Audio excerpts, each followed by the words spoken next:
So moving on a little bit, do you consciously think about so you've started this journey, right? You're well underway now with graduate theory.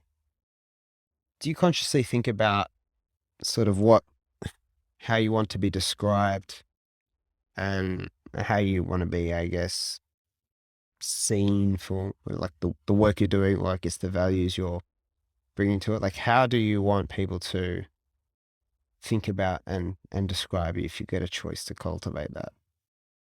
I think that's a good question.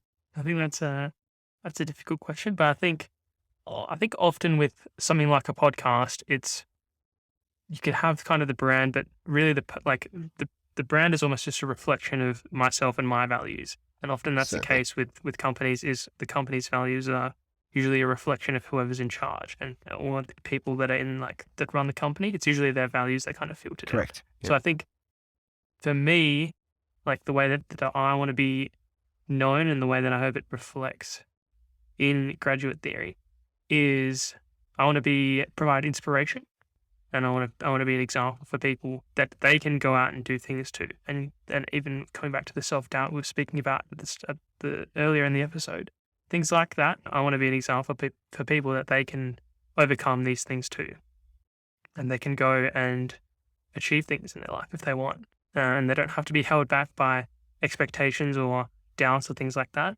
And that's something that I hope comes through in the podcast and just things that I do more generally, because I think it's hard to detach the podcast from my life. It's the same thing, really. So I think that is a big one. And that would probably be one of the main ones, I think. Yeah, and I think this whole idea of like personal responsibility, like we spoke about too, is really important. And that's something that I try and do a lot of. And I think people can take that and apply that to their own lives too, where taking personal responsibility for all the things that are going on is something that I try and do and something that I hope comes across.